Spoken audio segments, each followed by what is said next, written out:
नमस्कार, स्वागत है आपका आपके अपने ही यूट्यूब चैनल करमीर में। कॉलन क्लासिफिकेशन के रिवीजन में आज ये दूसरा वीडियो है जिसमें हम मैथमेटिक्स और फिजिक्स के बारे में जो वर्गांक है कॉलन क्लासिफिकेशन उनके हम वर्गांक हल करेंगे।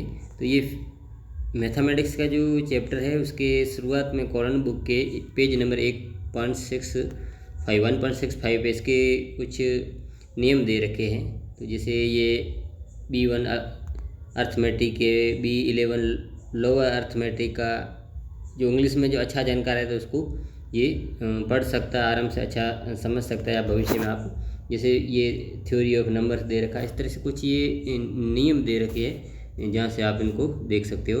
अब इसमें आगे ये B13 के अलग अलग इसमें जो इम्पोर्टेंट चीज़ जो होगी वो मैं आपको ये बताता जाऊँगा।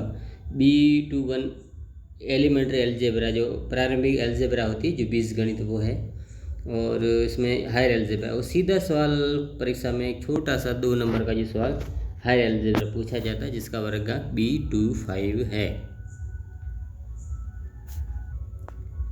ये B3 एनालिसिस का डिफरेंशियल इक्वेशन का मतलब समीकरण होता है, समीकरण से संबंधित ये B3 में आ जाएंगे।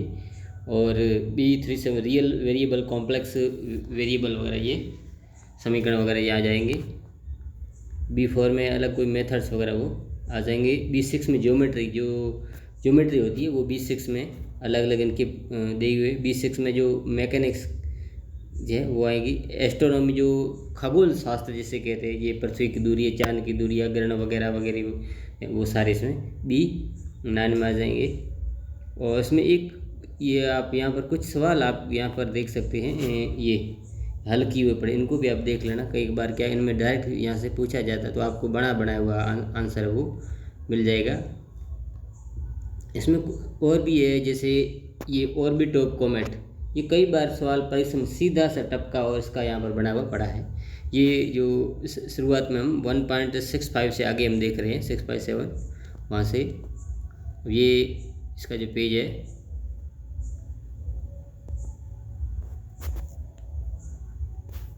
1.69 पेज है।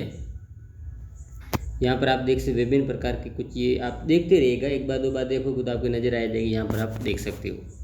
ये तो कि नियमों की बात। इसके बाद इसका मूल चैप्टर आपका जो स्टार्ट हो रहा है जो कॉलन में 2.31 पे इसके ये हो रहा है। इसमें देखो कि जो गणित को अलग अलग उपविभाग में बांटा गया। B1 arithmetic, B2 algebra analysis, हम जो पहले पढ़ के आ रहे थे बहुत सारे इसमें।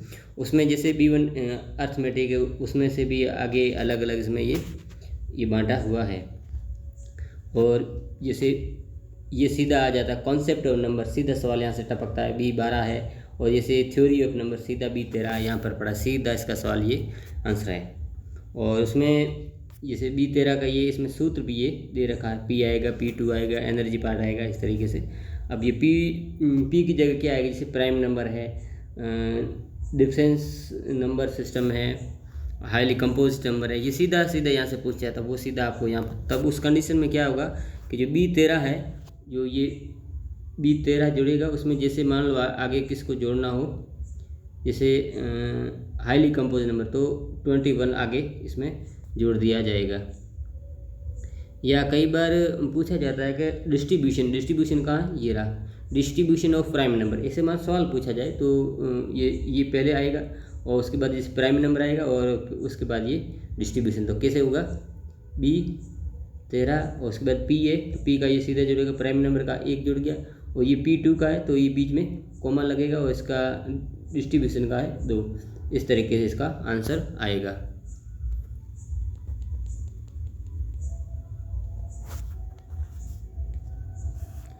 और इसमें ये पेल्ज इक्वेशन है, ये भी पूछा जाता है कभी कभी।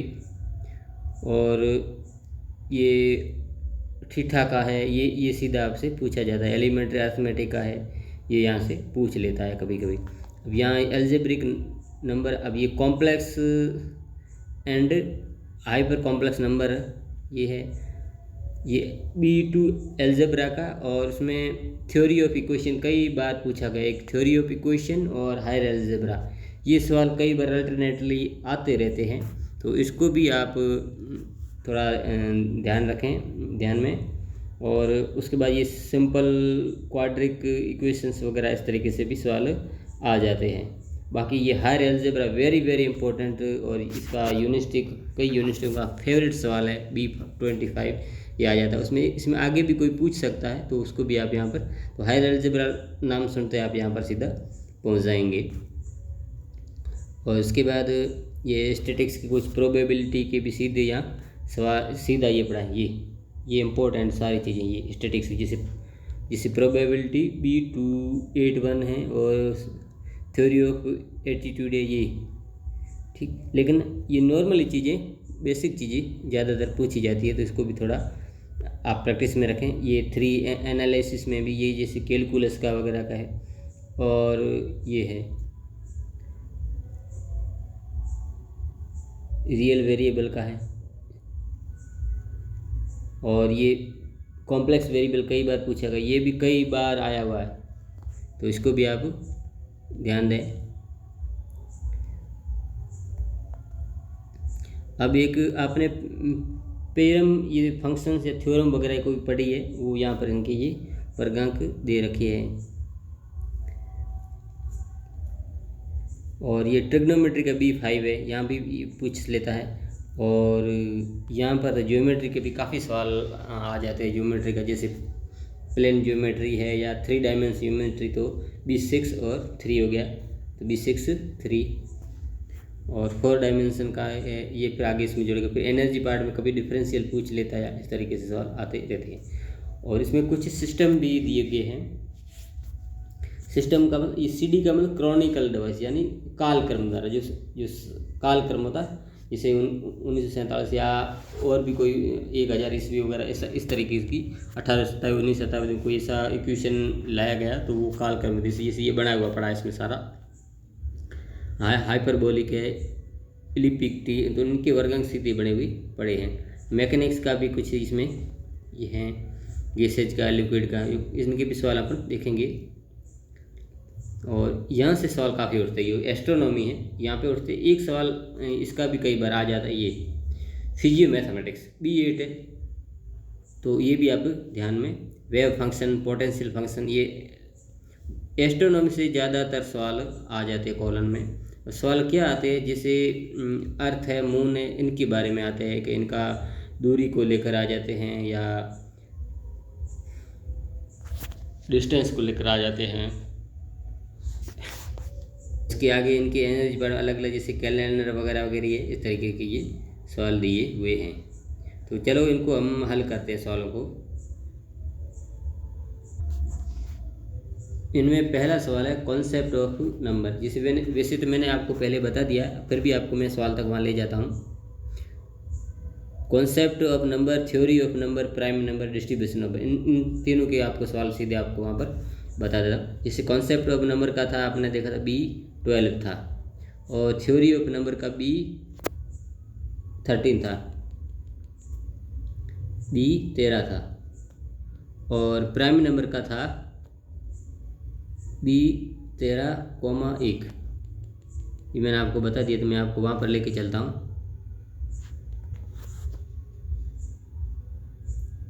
ये आपका कॉन्सेप्ट ऑफ नंबर है, और ये आपका थ्योरी ऑफ नंबर है। अब सवाल था थ्योरी प्राइम नंबर का, तो प्राइम नंबर किसमें, यहाँ पर ये पड़ा है, तो इसके लिए क्या होगा, सबसे पहले B आ जाएगा, उसके बाद B13, और उसके बाद ये प्राइम नंबर का इसके P पार्ट में ही है, तो 13 फिर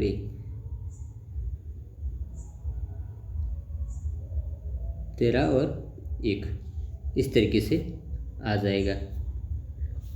और उसके बाद जो सवाल था, एक सवाल इसमें डिस्ट्रीब्यूशन ऑफ नंबर्स। अब इसमें डिस्ट्रीब्यूशन आप यहाँ से देखेंगे, डिस्ट्रीब्यूशन का ये रहा, आगे डिस्ट्रीब्यूशन है, डिस्ट्रीब्यूशन ऑफ नंबर्स है। तो अब ये सीधा यहाँ से नहीं, तो ये कहाँ से, ये ब्लैक वाला यहाँ से लेना पड़ेगा, यहाँ से आप लोगों को देखना है। तो इसका मेन क्लास क्या है, B13। अब डिस्ट्रीब्यूशन आ रहा है, डिस्ट्रीब्यूशन क्या है, ये P2 पार्ट है, तो P2 पार्ट के लिए आप यहाँ पर देख सकते हैं बीच में क्या लग रहा है, कॉमा लग रहा है, और फिर डिस्ट्रीब्यूशन का 1 यानी P2 आएगा, फिर क्या है डिस्ट्रीब्यूशन का 2। इस तरीके से इसका आंसर आएगा distribution of prime, distribution of number, ये इसका आंसर हो जाएगा। तो अब एक और सवाल इसमें आगे है, वो मैंने आपको उसमें लिखाया है, थ्योरी ऑफ इक्वेशन। तो उसका ये है थ्योरी ऑफ इक्वेशन B23। एक और आपको सवाल मैंने उसमें लिखाया है जियोमेट्री। जियोमेट्री का आंसर है B6 जियोमेट्री का है। और उसके बाद B6 में चलते, B6 में एक आपको सवाल मैंने लिखाया है, आप उसमें देख लेना।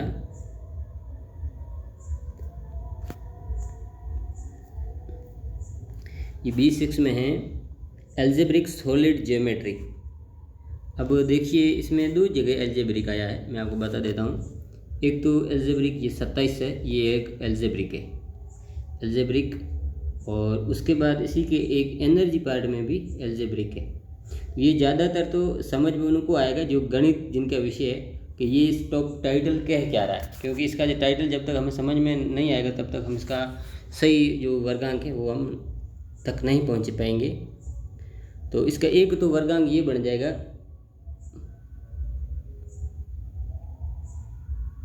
B6 बन जाएगा, और फिर ये 27, तो इसी के पी पार्ट में 27 में आ जाए। एक तो वर्गांक इसका ये बन जाएगा। और दूसरा क्या बनेगा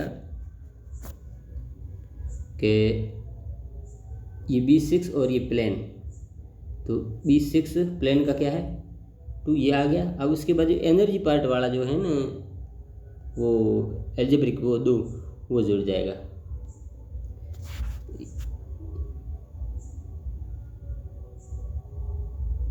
ये एल्जेब्रिक, ये एनर्जी पार्ट वाला ये हमने जोड़ी। ये 2 तरीके से ये बनता है। ये इसका जो सेंस है, सेंस यदि समझ में आया जाए तो हम बना सकते हैं। हालांकि दोनों अपनी जगह सही है, लेकिन वो किस सेंस में ये टाइटल कह रहा है उस सेंस में वो निर्भर करेगा। एक कॉम्प्लेक्स वेरिएबल मैंने एक आपको लिखा है, उसका B38 है, उसका भी मैं आंसर आपको बताता हूँ। कॉम्प्लेक्स वेरिएबल, ये कॉम्प्लेक्स वेरिएबल B38। और अब चलते हैं आगे। सोलर इक्लिप्स करके एक सवाल आपको मैंने लिखवाया था। तो इसमें सोलर मतलब सन, सूर्य को कहा गया है। तो सोलर का क्या है B9 और सन का 3। सोलर का या सूर्य का तो ये हो गया। अब इक्लिप्स हमें ढूंढना है इसी के एनर्जी पार्ट में। एनर्जी पार्ट कहाँ शुरू हो रहा है, अब यहाँ पर आप देख रहे हैं एनर्जी पार्ट यहाँ से शुरू हो रहा है। ये FOCIN 2p, E and E come 2p यहाँ से। अब इसमें अलग अलग है। अब यहाँ पर ये जो शुरुआत में क्रोनोलॉजी का मतलब समय से लिया गया, समसामयिक की, जैसे हम क्रोनोलॉजी पढ़ते तो इस यहाँ पर समय से लिया गया। ये रे और सोलर है, मंथ है, इस तरीके से ये। अब इसमें आप देखिए इक्वेशन ऑफ टाइम वगैरह इसमें है। और हमें क्या चाहिए, इक्लिप्स चाहिए। तो इक्लिप्स थोड़ा नीचे सबसे लास्ट में गहरे अक्षरों में ये पड़ा है। तो इसका वर्गांक क्या हो गया B93:57 किसका हो गया, सोलर इक्लिप्स यानी सूर्य ग्रहण। अब पूछिए चंद्र ग्रहण, तो चंद्र ग्रहण के लिए मून है तो B92 आ जाएगा।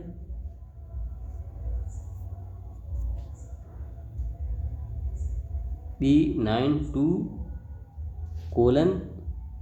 ये आपके 2 देख रहे हैं, और उसमें इक्लिप्स का था 57, ये यानी चंद्र ग्रहण यानी लूनर इक्लिप्स। इसको एक लूनर इक्लिप्स कहा गया है इसे खगोल शास्त्र की भाषा में। हाँ, एक और था ऑर्बिट ऑफ कॉमेट्स। एक तो मैंने आपको शुरुआत में बता दिया कि ये आपके वहाँ पर पढ़ा हुआ शुरुआत में 1.65 के बाद ऐसा कुछ वो पेज नंबर है, या 1.69 पे ये बना हुआ पड़ा है। और लेकिन इसमें भी एक आप देख सकते हो कॉमेट का कहाँ है, कॉमेट ये रहा 952 यानी B952, ये तो इसका हो गया। अब हमें चाहिए ऑर्बिट का। ऑर्बिट इसके पीछे एनर्जी पार्ट में हम देख लेंगे। ऑर्बिट ये रहा, ये 72, ये 72 ऑर्बिट का है। तो इसका वर्गांक हो गया B952:72, ये इसका वर्गांक हो गया। अब अगला एक सवाल आपको दिया था, एज ऑफ अर्थ। ठीक, अब यहाँ पर हम बैठे हैं, इसी पेज पे हैं, तो ये 6-7 एज का है। 6-7 हमने एनर्जी पार्ट में ले लिया। अब वापस वहाँ पर चलते अर्थ में। अर्थ का 1 है, तो B ये और 9 और अर्थ का 1, ये हो गया। अब ये जो एनर्जी पार्ट में तो कॉलन लगाया और कितना था 6-7, ये इसका आंसर हो गया। एक सवाल आपको बताया था रोटेशन ऑफ अर्थ, तो अर्थ का B 9-1 हो गया और रोटेशन का हमें चाहिए, तो ये इसके जस्ट अगले पेज पे होगा रोटेशन का। इन्हीं में ये फिजिकल एस्ट्रोनॉमी भौतिक खगोल इसी में है। रोटेशन, ये पोजीशन, ये रोटेशन। अब इसमें रोटेशन 2 है, चक्कर लगाने। एक जो अपने सरफेस अपनी जगह पर जो लगाती है वो है 6-3, और चारों ओर चक्कर लगाना 6-3-1 है। अब ये भी ध्यान रखना, कई बार आपको भविष्य में कन्फ्यूज ना करे, तो ये सवाल हैं। तो ये रोटेशन ऑफ अर्थ था, तो B9-1:6-3-1। एक किसी ने बताया, सवाल किया था कि रोटेशन ऑफ स्टार्स, तो रोटेशन का 6-3-1 है और स्टार्स का हम यहाँ पर देख लेते हैं। स्टार्स का 6 है, आप यहाँ पर देख रहे हैं ये, तो B9-6 और रोटेशन का हमने क्या देखा था 6-3-1। ये किसी ने मैसेज किया था, कमेंट किया था, तो मैं उसका जवाब यहाँ पर दे रहा हूँ, इसी के साथ बन जाता है। और जैसे जुपिटर का हो गया, इसमें सारा आपको आ गया। एक और चीज़ आपको यहाँ पर कई बार पूछता है, तो वो वेरी वेरी इंपॉर्टेंट चीज़ है ये, कि सैटेलाइट या आर्टिफिशियल जो सैटेलाइट होती है, उपग्रह होते हैं, उनके लिए ये है। जैसे अपने खुद के मानव के बनाए हुए अगर यदि ग्रह हैं तो वो आर्टिफिशियल में हो जाएंगे, 7, 8, 9 फॉर्म में हो जाएंगे। यदि कृत्रिम उपग्रह जैसे चंद्रमा वगैरह या और भी ग्रहों के जो उपग्रह हैं तो वो 7, 8 हो जाएगा। इस बात का आप ध्यान रखें। तो ये चीज़ यहाँ पर दी हुई है। और एक सवाल आपको बताया गया था, रेडियो एस्ट्रोनॉमी। रेडियो एस्ट्रोनॉमी, तो ये सबसे लास्ट में यही पढ़ा है ये, तो इसका क्या होगा B9:9-5 रेडियो एस्ट्रोनॉमी और कॉस्मिक इकोलॉजी, ये दोनों पढ़े। इनमें से कोई भी पूछ ले तो आप यहाँ पर कर सकते हो। एक और आपको सवाल दिया था मैंने, वो मैकेनिक्स का था, काइनेटिक विस्कस लिक्विड।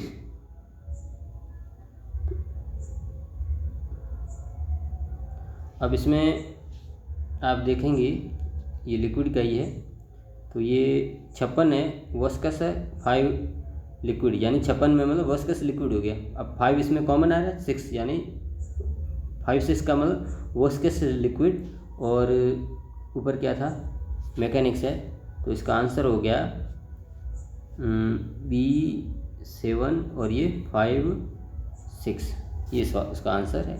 एक सवाल आपको दिया था स्टैंडर्ड टाइम।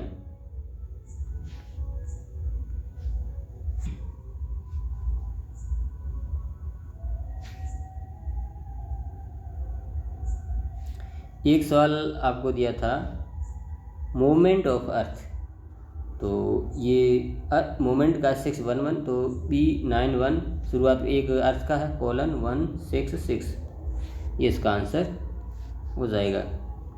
और एक और आपको सवाल दिया था एटमोसफियर ऑफ मून, ये तो एटमोसफियर का और मून का 92 था, B92 कोलन क्या 6358 ये। तो इस तरीके के जो मैथमेटिक्स के जो सारे सवाल थे वो आपको मैंने करा दिए हैं, आपने अच्छे से किए होंगे और उसमें ये मिलान भी कर लिया हो किसका क्या क्या है। अब फिजिक्स की ओर हम देखते हैं।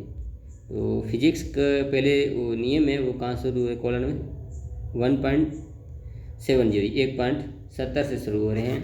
तो इसमें कुछ नियमों में आप देख लेना, कोई इंपॉर्टेंट चीज़ है तो मैं आपको बता देता हूँ कि इसके लास्ट में ये कुछ चीज़ें बनी हुई, जैसे एक्सप्रे स्पेक्ट्रम और स्कैटरिंग ऑफ कॉस्मेटिक रेज। ये गजब का सवाल है, ये आता है यदि ये कॉस्मेटिक रेज आ जाता है, रेड रेज कोई भी आ जाता है। और ये सवाल कंपेरेबिलिटी ऑफ लिक्विड। अब ये थोड़ी जो साइंस वाले जो स्टूडेंट हैं जो साइंस बैकग्राउंड से है उनको ये चीज़ें थोड़ा अच्छे में समझ में आएंगे ये टाइटल्स, बाकी थोड़ा आर्ट्स वालों को थोड़ा कम समझ में आएंगे। चलो कोई दिक्कत नहीं होगी।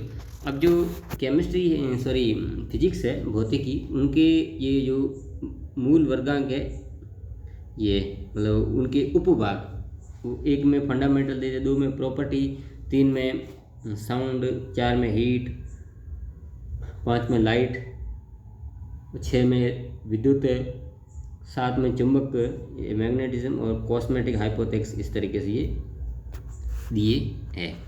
और उसमें C1 में फंडामेंटल जैसे आधारभूत जैसे मैटर है, वेट है, ग्रेविटी वगैरह ये दे दिया। और C2 में प्रॉपर्टी ऑफ मैटर जो पदार्थ वगैरह मान लो जैसे सॉलिड, ठोस, द्रव, गैस, वो सारे सॉलिड है, ग्लास है, क्रिस्टल वगैरह वो सारे। उसके बाद ये उनकी जो प्रॉपर्टी जैसे डेंसिटी घनत्व है, इलास्टिसिटी तन्यता है, फिर लीनियर वॉल्यूम है, इस तरह से इसमें दी हुई वैक्यूम है। और उसके बाद जो साउंड है, जो ध्वनि है, ध्वनि में भी कुछ ये चीज़ें है। अब जैसे इसमें ये चीज़ें अल्ट्रासाउंड और इंफ्रासाउंड। अब ये कई बार जब मैं बोलने में कंफ्यूज हो जाता हूँ कई बार, वैसे विशेषकर पुराने वीडियो में, तो उसको आप अन्यथा न लें। जैसे 2 है इंफ्रासाउंड के है और 5 है वो अल्ट्रासाउंड के है। तो आप यहाँ से जो चीज़ है वो देख लें। हो सकता है मेरे पुराने वीडियो में कुछ ऐसा हो तो उसको आप अन्यथा न लें, क्योंकि शुरुआत में कोई भी इंसान है वो बोलने में चूक हो जाती है, तो उसको आप अन्यथा ना लें। और उसके बाद इसी साउंड के एनर्जी पार्ट में ये रिफ्लेक्शन है वगैरह, ये फ्रीक्वेंसी ये दी हुई है। और 4 नंबर हीट है, जो ऊष्मा है उसमें ट्रांसमिशन ऑफ हीट है आ सकता है, ये 2 नंबर पे है इसमें। अब इसमें हीट में एनर्जी पार्ट में सर, अब एक चीज़ और मैं आपको बताऊं, जैसे ये C2 में ये सॉलिड, द्रव, गैस वगैरह है। यदि इसके बाद यदि ये कोई हीट में कहीं सॉलिड चाहिएगा या इसमें चाहिए आगे में चाहिएगा, तो ये ठोस, द्रव, गैस है वो आएंगे ये, लेकिन ये उसके मैटर के रूप में काम करेंगे। आगे कोई सवाल आएगा तो मैं आपको बता दूंगा। C4 तक का मैंने आपको बता दिया। और C5 रेडिएशन जो किरणें होती है वो, जैसे एक लाइट का 2 रेड लाइट वगैरह वगैरह, एक आपको स्कैटरिंग का मैं आगे बताया था वो है, उसे ये किरणें हैं। अच्छी एक रमन इफेक्ट आता है सवाल, गजब, ये आप यहाँ से देख सकते हैं। रमन C5 38 एंड 28, ये रमन इफेक्ट का सवाल आता है। गजब कॉम्पिटिशन, ये आपके प्रैक्टिकल परीक्षा में आ जाता है। और उसके बाद कुछ ये बने हुई है वेव वगैरह, क्वांटम वगैरह का ये, और इलेक्ट्रिसिटी, विद्युत का ये चीज़, इस तरीके से इसमें ये अलग अलग अपने अपने वर्ग के अंदर ये चीज़ें दी हुई। अब लास्ट के अंदर क्या चीज़ दी हुई वो आप, ये भी बहुत ज़रूरी है। ये कुछ इसको सिस्टम कहते हैं। एक होता है सिस्टम, एक होता है स्पेशल। तो पहले सबसे पहले इस किसी भी विषय में अंदर हो तो सबसे पहले आता है सिस्टम, उसके बाद आता है स्पेशल, उसके बाद PMAST जो मैंने बताया था वो आता है। इसमें जैसे ज़्यादातर का किसी क्वांटम थ्योरी का ज़्यादातर पूछा गया है, काइनेटिक थ्योरी का, ग्रेविटी थ्योरी का, या रेडियो एक्टिविटी का ज़्यादा, या वेव मैकेनिक्स CN2 कई बार पूछा गया। ये वेरी वेरी इंपॉर्टेंट है और फेवरेट सवाल इसके यूनिवर्सिटी के। तो आप इनको एक बार अच्छे से देख लीजिएगा। हालांकि मैं सवालों में बताऊँगा, आपकी जो किताबें हैं उनमें भी ये चीज़ें दी हुई। चलो कुछ सवाल को हम देख लेते हैं। ठीक, अब मैंने एक सवाल दिया था प्रेशर ऑफ गैस। सबसे पहला जो सवाल था प्रेशर ऑफ गैस। अब देखिए क्या इसमें क्या है, ये इसके अंदर आप देखेंगे गैस, तो C28 हो जाएगा। और उसके बाद आपको प्रेशर चाहिए, तो प्रेशर आपको नीचे यहाँ 7 नंबर पे ये प्रेशर आपको मिल रहा है। तो इसका आंसर क्या हो जाएगा, C28:7, ये प्रेशर ऑफ गैस का आंसर है, वो हो जाएगा। एक सवाल मैंने आपको दिया था डेंसिटी ऑफ लिक्विड। डेंसिटी किसको कहते हैं, घनत्व। डेंसिटी कहाँ है, ये इसी के ये 13 नंबर पे डेंसिटी ऑफ लिक्विड है, ये 13 है। तो इसका हो जाएगा C, और लिक्विड का क्या है 2,5, यानी 2 ये ऊपर वाला और 2,5, और इसके बाद ये जो डेंसिटी है ये इसके P2 पार्ट में, तो कॉमा लगेगा, और उसके बाद कितने हैं ये 13 है, तो 13, क्योंकि इस अब यहाँ पर आप देखिए P के बाद 2 आएगा तो बीच में कॉमा लगेगा। और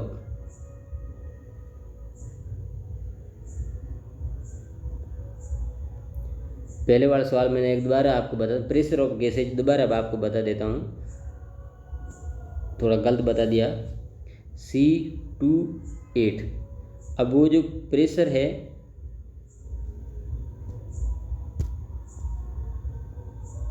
ये जस्ट इसी में आगे है, तो वो आगे 7 जुड़ जाएगा, C28 और 7, इस तरीके से वो आएगा। तो ये थोड़ा संशोधन कर लें, तो ये चीज़ें हो जाती है, तो इसी का ही ध्यान है, इसी के नंबर मिलते हैं। तो इसमें एनर्जी पार्ट नहीं है C2 में, तो उसका भी ध्यान रखना है। और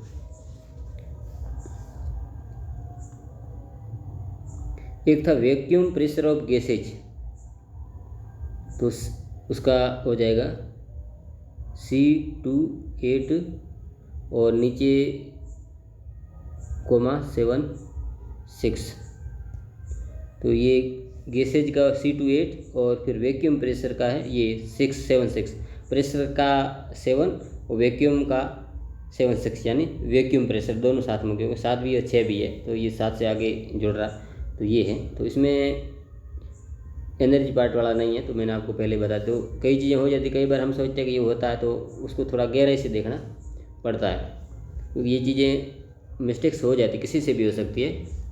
एक सवाल आपको दिया था फ्रीक्वेंसी ऑफ अल्ट्रासाउंड, उसका क्या आंसर होगा कि C3 अल्ट्रासाउंड का है, C3 और 5। अब फ्रीक्वेंसी का ये एनर्जी पार्ट में 3 है, कॉलन लगा के 3, इसका आंसर ये हो जाएगा। एक सवाल आपको दिया था expansion of body in heat, तो ये हीट का सवाल आ गया, ये हीट C4 है। अब इसमें हमें चाहिए एक्सपेंशन, तो एक्सपेंशन ऑफ बॉडी ये 4 नंबर सबसे लास्ट में आप देख सकते हैं, ये पड़ा है, तो इसका आंसर हो जाएगा C4:4। और एक सवाल आपको दिया था मेल्टिंग पॉइंट ऑफ ग्लास, अब ये गज़ब का सवाल है, अब ये इसी हीट में होगा, तो इसके जस्ट पढ़ना पड़ते हैं। तो उसमें एक मेल्टिंग पॉइंट आपको कहाँ मिलता है, ये मेल्टिंग पॉइंट 512 पे मेल्टिंग पॉइंट है, ठीक।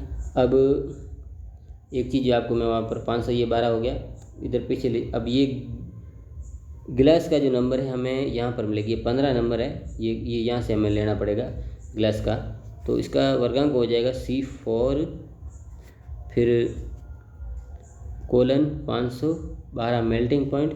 अब ये जो C2 के है और हम वर्गांक ले रहे हैं C4 में, तब ये जो सॉलिड है गैस वगैरह लेंगे, तो ये वहाँ पर मैटर का काम करेंगे, तो इसमें मैटर के लिए सेमीकोलन आता है और इसकी ग्लास की कोड है वो 15 हो जाएंगी। ये इस तरीके से हो जाएगा। एक सवाल आपको दिया था रिफ्रैक्शन ऑफ गामा रेज, तो ये C5 के अंदर है। ये रेडिएशन ये इसका है, और गामा का कितना है 4 है, और रिफ्रैक्शन का हम इसी के एनर्जी पार्ट में देख लेते हैं। ये रिफ्रैक्शन का है। अब रिफ्लेक्शन और रिफ्रैक्शन दो चीज़ें, अब आप शब्दों पे ध्यान देना क्योंकि ये शब्द हमें कंफ्यूज करेंगे, ये दो सेम है। और रिफ्लेक्शन का है 22 और रिफ्रैक्शन का है 23। शब्द पे जाना तो इसका वर्गांक हो जाएगा C5 4 है गामा का, और कोलन लगा के, और ये रिफ्रैक्शन का है 23।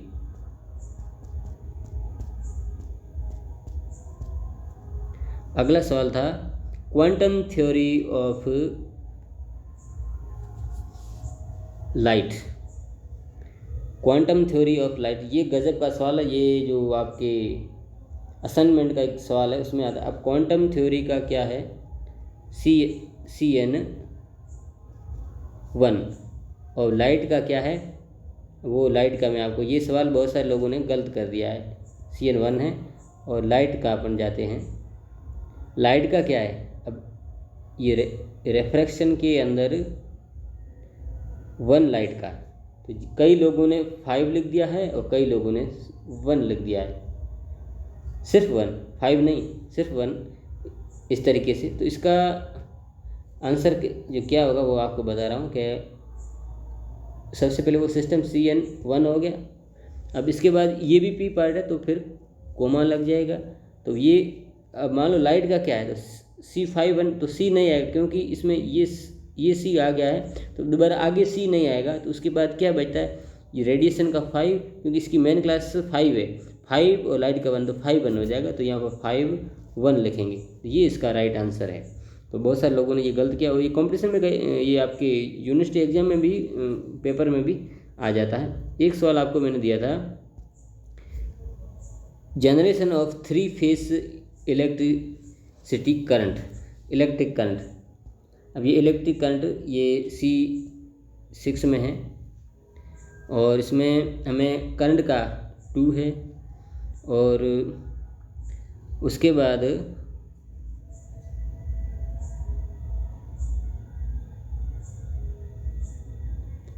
थ्री फेस का है 243। ये 2 फेस है, 3 फेस जो सवाल में पूछे वो यहाँ से आपको मिल जाएगा।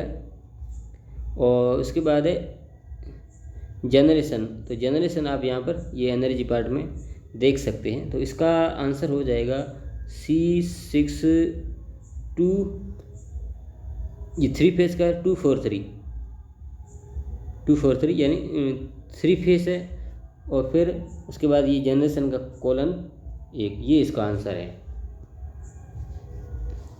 एक सवाल आपको दिया था इंटेंसिटी ऑफ पैरामैग्नेटिज्म, तो ये अगले का है, ये मैग्नेटिज्म का है। अब इसमें आप देखेंगे कि ये मैग्नेटिज्म, ये इंटेंसिटी और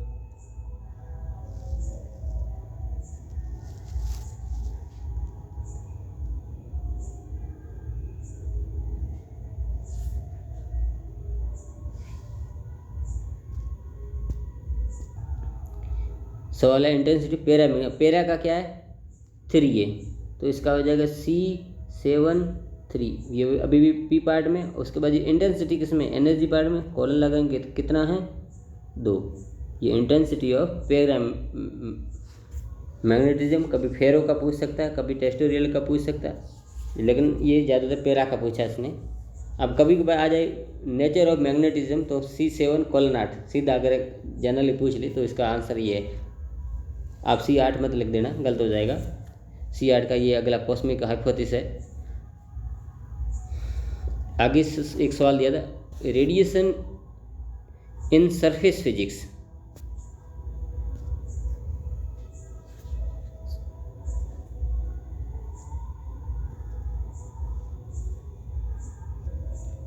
सरफेस फिजिक्स का C9B6 है और हमें रेडिएशन चाहिए। रेडिएशन का क्या है, C5 है।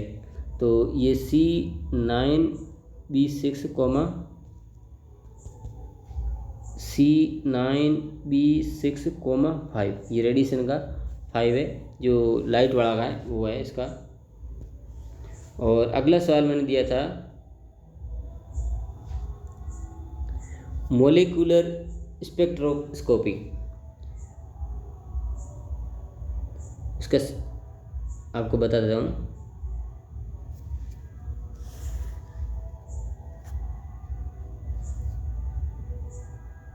मोलेकुलर का ये है C9B1 है।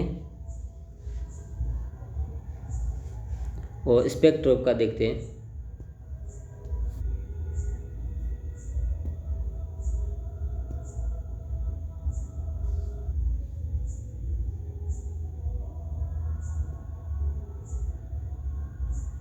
अगला सवाल था kinetic theory of gases. Kinetic theory का क्या है देख लेते हैं।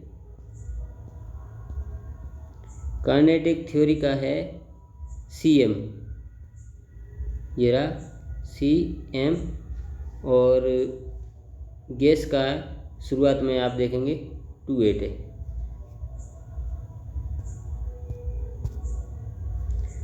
अगला सवाल दिया था radiation in surface physics according to quantum theory. तो क्वांटम थ्योरी का CN1 है और सरफेस फिजिक्स का था आपके C9B6। ये एक एक चीज़ आपको बता रहा हूँ कि क्वांटम थ्योरी का CN1 हो गया और सरफेस फिजिक्स का C9B6 है और उसके बाद रेडिएशन का 5 है। तो इसमें सिस्टम पहले आता है। अब ये सिस्टम है और ये जो आ रहा है ये स्पेशल है। तो पहले सिस्टम आते हैं 1 नंबर पे और 2 नंबर पे आते हैं स्पेशल, उसके बाद PMAST आते हैं। तो इसका जो आंसर है वो किस तरीके से बनेगा मैं आपको बता देता हूँ कि CN1 कोमा ये 9B6 कोमा 5। 9B6 किसका, सरफेस फिजिक्स का C9B6 और 5 किसका, रेडिएशन का जो 5 का है। अगला सवाल आपको दिया था रमन इफेक्ट। जो रमन इफेक्ट का मैंने आपको बताया था ये रमन इफेक्ट है। तो ये किस में है, C5 में। C5 फिर कॉलन के अंदर ये आगे ये 38 and 28, 38 and 28 ये रमन इफेक्ट का परीक्षा की दृष्टि से अति महत्वपूर्ण है। एक सवाल आपको दिया था फ्यूजन ऑफ न्यूट्रॉन। न्यूट्रॉन का इसमें